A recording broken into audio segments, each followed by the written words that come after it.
Hello YouTube, it's Em here, and this is my 13-month lock update.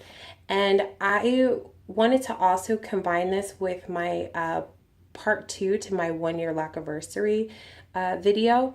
So I'll start by showing you my locks, and then I'm kind of going to give you just an overview, a brief overview of the changes I saw in my locks.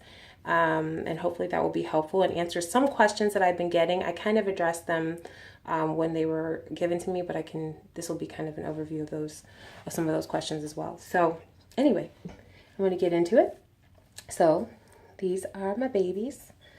I went with bangs. You may have noticed a few months ago, just because there's a lot of hair going on now. And so I found it to be easier just to let some of it fall forward. So it just wasn't too much concentrated in one area. And I really like the result. And when I wash it, when I wash it though, I can move it to the side, but they naturally start to fall forward. So anyway, I want to give you an overview of the past year and the changes I saw in my locks. Just a really brief talk about it.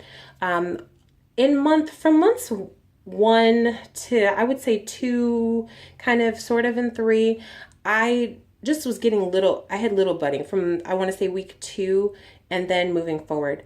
So by month 2, I was starting to consider washing my own locks. So I think as I was moving towards month 3, I started washing my own locks, and the budding started to grow and create kind of these puffy sections in the length of the lock. And so that kind of contributed to the locks getting a lot puffier. And with that puffiness, they became, they started to shrink in about month 3. Month 4, they were shrinking as well. I would say month 3 and 4, that was when my locks were at their, they were at their shortest pretty much at that point.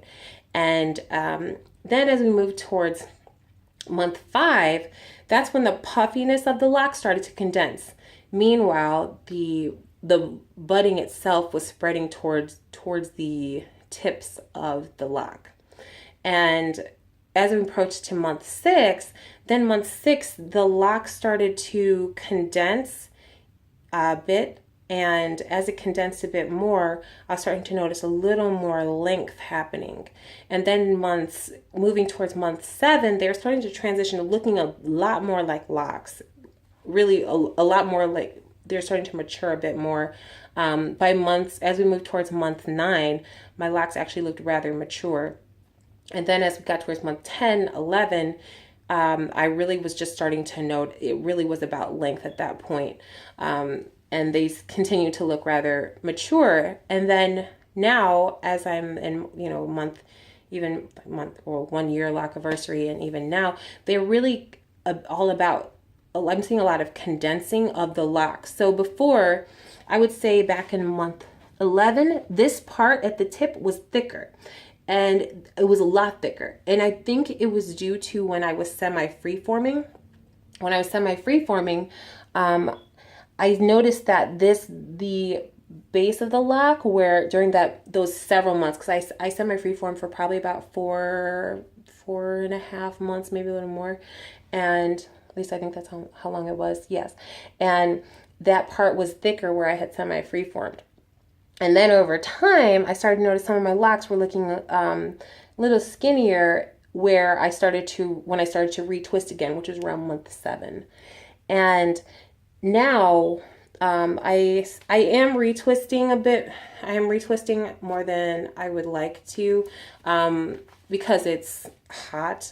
It's hot sometimes here, and then also it was just helping my locks to kind of have a certain shape, encouraging a certain shape. So I do look forward to semi-freeforming again in the future.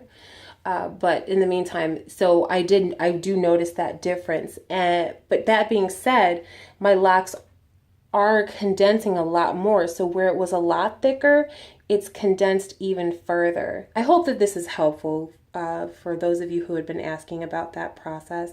So now they're it's almost even actually with the part where I retwisted. So a lot of retwisting with, or not a lot of retwisting, but I was, retwisting. I want to say maybe every 4 to 6 weeks at a certain point in time, just because I really wanted to control the shape and help my locks hang better and all that stuff. So that's what I have been doing. Now I'm spacing it out, but that's so. I hope that that is helpful in just telling you about that process. I really appreciate all your questions, and I'm more than happy to answer them. So if you have any more, please leave them below. If you found this helpful, please let me know if you found that helpful, or if there's something further I can add in future videos. I am working on getting my sister's lock video together as soon as I get track of her, and then get something recorded. I really will put that out for you guys, for those who've been requesting that. And then I should have an update on my Instagram for those of you who've been asking about further contact. I should have an update on that soon as well. So in the meantime, I hope you guys have a great day, and I will talk with you guys very soon. Bye.